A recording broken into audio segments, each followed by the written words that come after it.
Vice ganda, mas pinipili na ang simpleng pamumuhay. Gusto ko na lang ng mas maliit na bahay. Ibinahagi ng Unkabogable Star na si Vice ganda ang kanyang bagong pananaw sa buhay at tagumpay. Isang mas simple at payapang pamumuhay. Sa isang panayam, kasama si MJ Felipe para sa TFC show na RUG, inamin ni Vice na nais na niyang tumira sa mas maliit at mas praktikal na tahanan. Gusto ko na ng mas maliit na bahay. Gusto ko na ng mas simple lang. Ani Vice, na kasalukuyang naninirahan sa isang malaking bahay kasama ang kanyang partner na si Ion Perez. Ayon sa komedyante, malaki na ang pinagbago ng kanyang pananaw habang siya ay tumatanda. Siguro yung state of mind mo, nag-iiba habang tumatanda ka. Siyempre, nung wala ka pa, malaki yung pangarap mo. Pero ngayon, gusto ko na lang ng basic. Dagdag pa niya. Ibinahagi rin ni Vice na minsan ay sinabi niya kay Ion na tila napakalaki ng kanilang bahay para sa kanilang dalawa lang.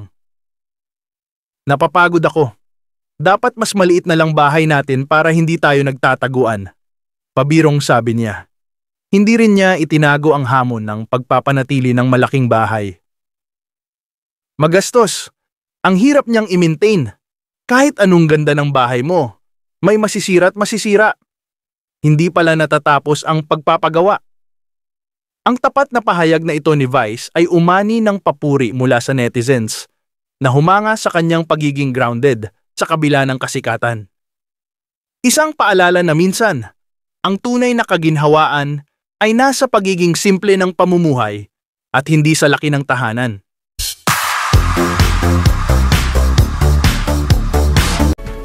This used to be my dream house. Oh! Yeah. Parang nagbago na yung taste mo bigla. Oo, nagbago na yung trip ko. Oo. Gusto ko na ng mas maliit. Okay. Gusto ko na ng mas maliit na bahay. Gusto ko na ng mas simple lang. Cozy, intimate, quaint. Gusto ko ng kulay puting bahay. Dati ayoko ng puting bahay. Gusto ko dark siya. Okay. Oo, gusto What ko. made you change your mind?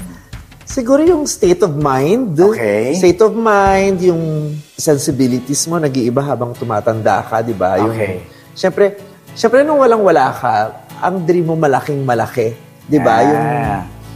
Ganun ako dati, nung bata ako, malala akong mangarap. Okay. Malala yung mga goals ko. Tapos, siyempre, ang sarap sa pakiramdam na na-achieve mo yon. Pero pagkatapos ng lahat, babalik ka sa basic eh. Yung parang, okay, na-achieve ko na to. Naranasan ko na, gusto ko yung mas simple. Yung mas nakikita kami nung mga gusto kong makita sa bahay. Hindi yung pagdalawa lang kami ni Ayon, hanapin ko siya sa Totoo ba? Oo. Tatawagan mo, asan ka?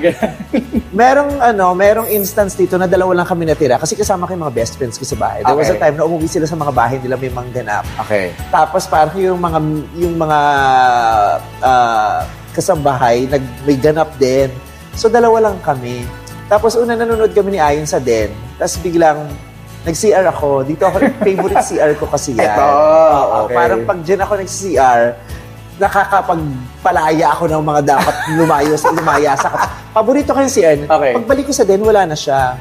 So, pumunta ako sa isang kwarto, baka lumipat siya ng, umiga sa, wala. Tapos, nakakabilang kama, wala. Tapos, umakit ako sa kwarto namin, wala rin siya. Na isa-isa kayong kwarto, wala. Saan? Nasa baba, nasa kanyang lungga. Lungga. May lungga kasi siya sa baba, yung mga motor niya doon, yung mga helmet niya. Tapos nung umakit siya, sabi ko, alam mo, ang laki nito para sa ating dalawa, napapagod ako. Sabi ko gano'n. Tapos tumatawag ako, hindi sumasagot. Yes. Yung gano'n, sabi ko, dapat mas maliit na lang yung bahay natin para hindi tayo nagtataguan.